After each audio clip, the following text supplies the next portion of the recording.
I will get an accurate seat height. When it comes to the seat depth, there are two things to consider.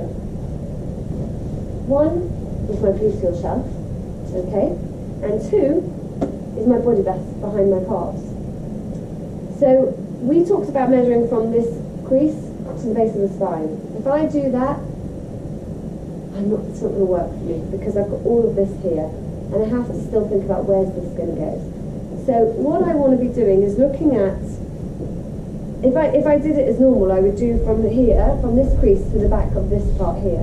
If I did that, I would end up in that position before where I'm just leaning back because there's no support behind my back. So what I want to be doing is actually looking at this measurement from the inside of my calves, because I need that body mass to go somewhere, and I look at the shoulder blade, and I take a line from my shoulder blade and go down. So ignore the gluteal shelf, and then I'm getting this measurement here, which is actually very small, seat depth. But now when I go into my chair, I've got somewhere for my gluteal shelf to go, and I've got enough space for my calf muscles as well, the body mass around my calves. And that's going to give me a comfortable position. And as you can see, that is much shorter than that. Yeah? It's a big difference. So you can understand why I'm standing up in the same height, but if I've got all this extra body mass over here and over here, this is going to be shorter. And the same with the height. If I've got body mass under there, I need to measure from below that. That crease needs to be ignored, essentially. So just coming back to this original picture here, that's your typical, because there's nowhere for the gluteal shelf to go. It's resting against that bottom cushion, so no support over here. Trying to hold on for dear life with the head against the backrest, and also having feet on the floor but tiptoeing because you're in tilt, and arms generally are holding on. We look at the measurements we talked about here with looking at the shoulder blade, and we take a line from the shoulder blade down. Ignore the gluteal shelf. We look at the calf muscle, looking at the seat depth. If I measure from that little crease there, that is higher and that is further in than this bit here. So what we're doing is we're measuring from where the calf muscle ends to where the shoulder blade comes in line with the body. So quite short arrows, aren't they? Yeah, and the height, you can see we've taken into consideration the body mass underneath the person. So this body mass is much lower than where that mark is there, which is normally where you measure.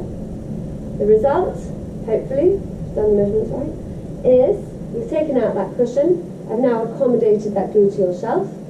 I've now taken into consideration the extra body mass over behind the thighs, under the thighs and behind the calf muscles, and I've got a nice short seat depth and short seat height.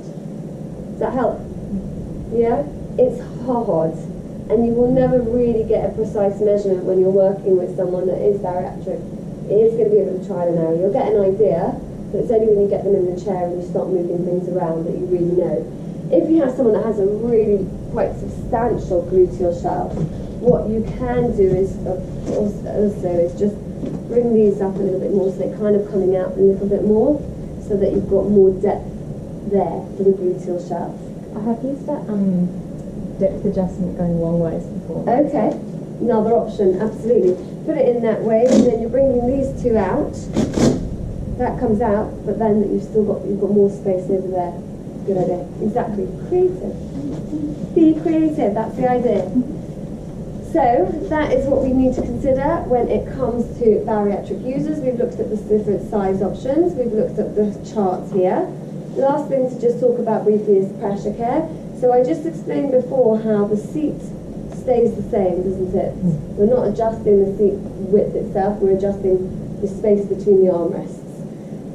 We do have medium to high pressure relief foam in the seat as standard, and it does have an extra couple of layers of foam, and the reason for that is because obviously when a person is bariatric, their weight compresses the cushion even more, and therefore they need a bit more cushioning.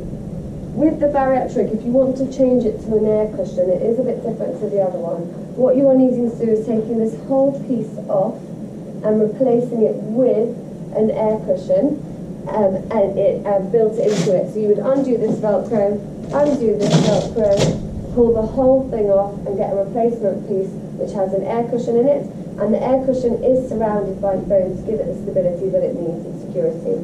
So that's all you need to do if you need an air cushion, and then you would just velcro it back together again, and that is your pressure care managed. So, to summarise, we have the option to adjust the size, the pressure and the postural support. It can be done really easily and effectively, and it's quick. So you don't have to wait for customised options.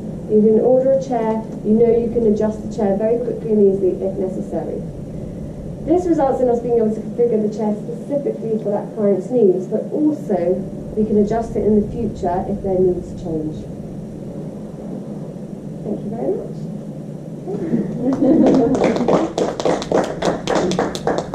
Any questions? You're talking about the first in the beginning about just raising it. Is Yes. that a different option on the chair? So we can have it as, it can do any of the three options, Yeah. very quickly and easy. What you need to do is decide what you want, and when you order the chair, Yeah. you ask whoever you're ordering it from to set it up for you. Yeah. We've got one set up already. Oh, okay. And then we Thank can change it back if you change it to another you. type. Yeah. Okay. How do you sell the fabric to people? Often they see it and they go, oh, I'm not going to sit on plastic. Well, I don't know, we actually haven't had many issues with Yeah, it. the only one we've had is people not liking the colour. Oh, But then yeah. they say, oh yeah, it's neutral, it'll be okay. Yeah, it's a good, if it's someone that's sitting in a chair for a long period of time, it's about explaining to them why this is made of this fabric. We're very good at clinical justification, aren't we, with our managers when we want to request equipment. But actually what we really need to be doing is clinically justifying to our clients as well, and explaining to them why we've recommended this. And that's an interesting one with colour, is that we've had a few examples of people have said that they've had a bit of a challenge, but then as soon as they've had the conversation with the client and explained, you know, this is why I'm recommending this chair, not because anything else other than this, this and this, and they've understood it and accepted it. So I haven't actually personally come across anyone that said, I can't sit on this. It is actually really comfortable to sit on. We did We have reupholstered, we haven't actually done it yet, but worst comes to worst, we can get it reupholstered locally. So. we've done this road trip. In the last couple of weeks we've had two situations where one was a shop where we had two chairs delivered purely for training purposes, because we were doing a training session, and it arrived on a Wednesday. Let's say we went in on a Thursday, and the chairs had already been sold, basically. Because what had happened was, they were still there, thankfully, but in theory they'd been sold.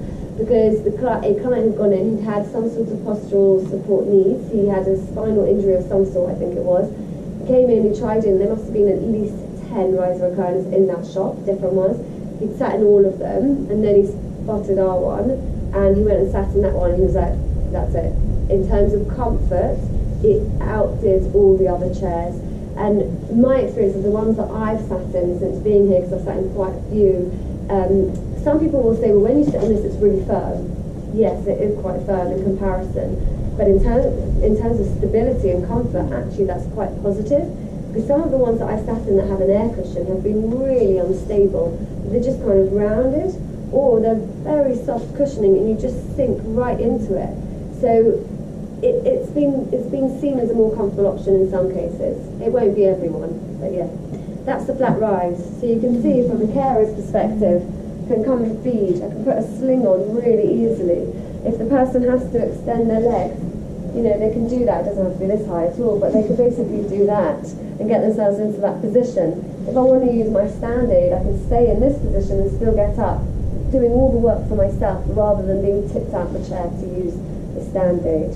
Does anyone use the Sarah Steady or the shift? Very, very rarely. Very rare. But we just had a client the other day, they actually had one on the floor, and when we brought it up, the legs of the steady actually went between those legs. They could come in nice and close. Whereas other recliners, they wouldn't go Yeah, it down. wasn't put back. Don't come anywhere near. Yes, correct. Yeah. I mean, it really is. For us in the UK, we've seen major challenges with that. And we were getting more and more requests from OT saying that we need a chair that is compatible with our stand aids, because we need to be using these. And so this was developed as a result of that feedback. So yeah. Any other questions? Sorry, me again.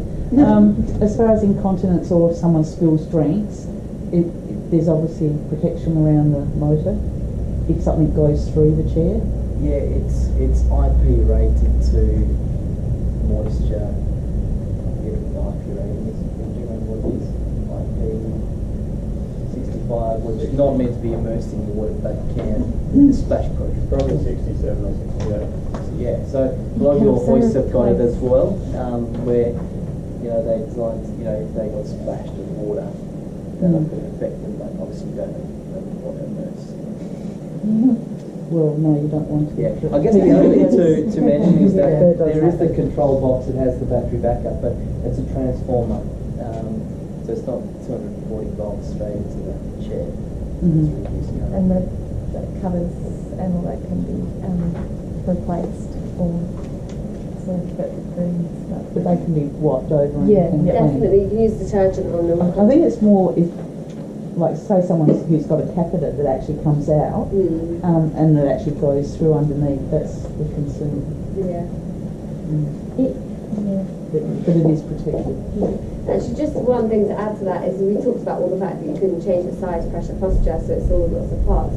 But that can be really helpful to make it, again, be useful for someone new. So often you get armrests that are really worn down, so a lot of pressure, and people, do wear them down. You don't need to get rid of the chair. You just change the armrest. Really quick, really easy, really cost effective, especially if you're reusing these items in the aged care facilities. Yeah. We are potentially looking at an incontinence cover for someone who may be at risk to add onto the chair. So we'll see if it's available. The stuffing that you're saying you can just pull out, I can see it pulled out and then lost. Yeah. Can you just go to came out